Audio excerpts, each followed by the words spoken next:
Penemuan kitab Injil kuno selalu menjadi peristiwa yang menarik perhatian banyak pihak, terutama dalam komunitas Kristen.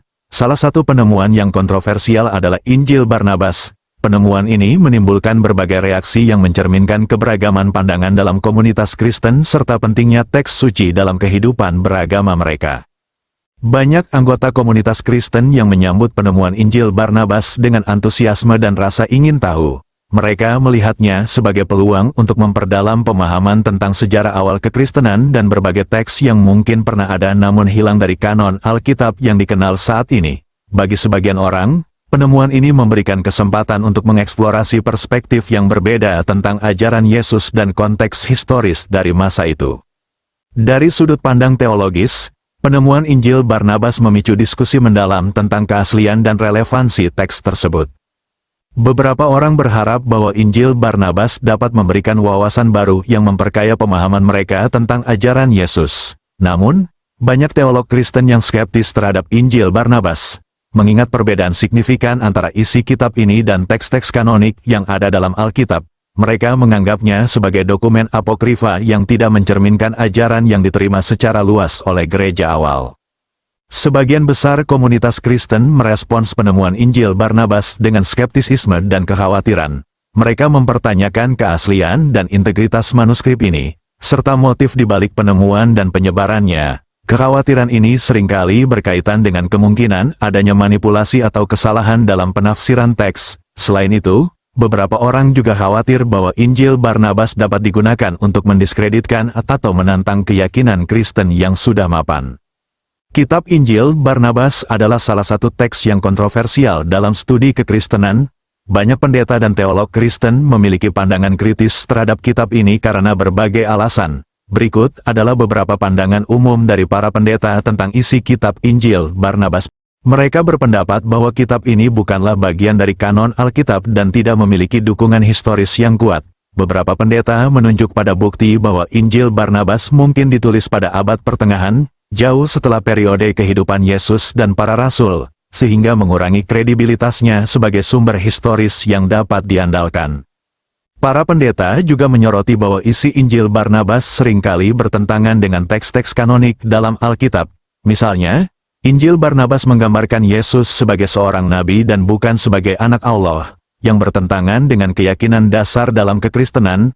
Perbedaan ini membuat banyak pendeta skeptis terhadap validitas kitab ini sebagai sumber ajaran Kristen yang sah. Beberapa pendeta percaya bahwa Injil Barnabas menunjukkan pengaruh Islam yang kuat, yang mencerminkan pandangan dan ajaran yang lebih selaras dengan Al-Quran daripada dengan Perjanjian Baru. Misalnya, kitab ini menegaskan bahwa Yesus tidak disalibkan, melainkan digantikan oleh seseorang yang mirip dengannya. Pandangan komunitas Islam terhadap Injil Barnabas umumnya lebih positif dibandingkan dengan pandangan dari komunitas Kristen. Berikut adalah beberapa poin utama mengenai bagaimana komunitas Islam melihat dan menilai isi Injil Barnabas. Namanya Matius juga di sana kan banyak. Dalam Injil Barnabas, Yesus, Isa dalam Islam, digambarkan bukan sebagai anak Allah, tetapi sebagai seorang nabi. Pandangan ini sejalan dengan keyakinan Islam yang menganggap Yesus sebagai salah satu nabi penting, bukan sebagai anak Tuhan atau bagian dari Tritunggal. Komunitas Islam melihat ini sebagai konsistensi dengan ajaran Al-Quran. Injil Barnabas menegaskan bahwa Yesus tidak disalibkan, melainkan seseorang yang mirip dengannya disalibkan sebagai gantinya. Ini sesuai dengan ajaran Islam yang terdapat dalam Al-Quran, yang menyatakan bahwa Yesus tidak disalibkan, tetapi diselamatkan oleh Allah.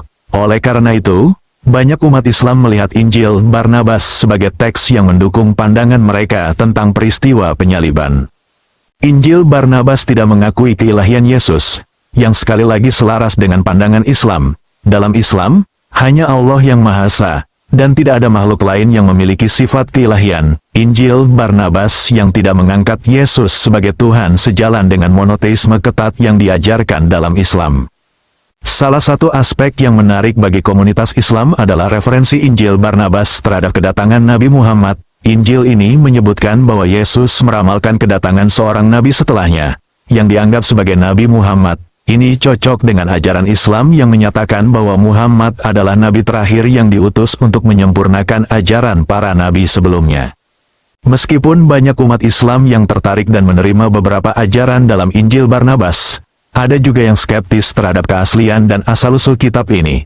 Beberapa sarjana Muslim mengakui bahwa Injil Barnabas mungkin ditulis pada abad pertengahan dan tidak termasuk dalam teks-teks asli dari masa kehidupan Yesus. Oleh karena itu, mereka menyarankan agar kitab ini dibaca dengan hati-hati dan tidak diambil sebagai sumber utama untuk memahami ajaran Islam. Komunitas Islam cenderung menerima Injil Barnabas secara selektif, menghargai bagian-bagian yang konsisten dengan Al-Quran dan Hadits, sambil tetap kritis terhadap keseluruhan teks. Ini berarti mereka menggunakan Injil Barnabas untuk mendukung argumen tertentu dalam dialog antaragama, tetapi tidak menjadikannya bagian dari kanon agama Islam. Secara keseluruhan, pandangan komunitas Islam terhadap Injil Barnabas lebih bersifat afirmatif dibandingkan dengan komunitas Kristen. Mereka melihat kitab ini sebagai teks yang mendukung banyak aspek dari ajaran Islam, terutama mengenai pandangan tentang Yesus dan penyaliban. Namun, tetap ada sikap kritis terhadap keaslian dan sejarah kitab ini, dengan banyak sarjana yang menekankan perlunya kehati-hatian dalam penggunaannya. Hasil uji coba karbon terhadap sebuah dokumen kuno yang terbuat dari kertas daun papirus Mesir yang berisi tulisan tentang Yesus dinilai otentik. Sebelumnya dokumen yang menjadi kontroversi itu diperkenalkan dalam sebuah konferensi di Roma pada 18 bulan lalu, seperti dikutip dari Boston Globe. Dari temuan terbaru dan hasil uji karbon yang dilakukan oleh Profesor Karen L. King dari Universitas Harvard serta dipublikasikan di Harvard Theological Review, disebutkan bahwa dokumen itu otentik kendati dirinya tidak meneliti lebih jauh soal teks dalam dokumen. Uji karbon menunjukkan bahwa dokumen tersebut ditulis pada abad ke-8 atau ratusan tahun setelah masa Yesus. Kertas dan tinta yang digunakan juga cocok dengan yang digunakan oleh warga Mesir kuno masa itu. Namun, hasil pencitraan mikroskopis dokumen tidak mengungkapkan soal pemalsuan modern ini, karena untuk menentukan usia tinta malah bisa menghancurkan dokumen itu. Peneliti di Universitas Columbia saat ini sedang mengembangkan dan mencari cara untuk membuktikan keaslian tinta tanpa menghancurkan dokumen. Kata yang tertulis dalam dokumen itu sepertinya merupakan potongan dari dokumen yang lebih lengkap. Salah satu kalimat yang terpotong adalah, "Dan Yesus berbicara kepada mereka, 'Istri saya,' dan selanjutnya tertulis, 'Dia akan menjadi pengikut saya.'" Namun, Profesor King tidak menyebutkan jika bukti itu menandakan Yesus menikah. Secara mendasar saya berharap kita bisa menyingkirkan isu pemalsuan ke pertanyaan soal signifikansi kalimat ini untuk sejarah kekristenan, katanya. Sekarang saat saya membaca kembali kalimat itu, tampaknya masalah utama yang dibicarakan adalah Yesus menegaskan bahwa istri dan ibu dapat menjadi muridnya.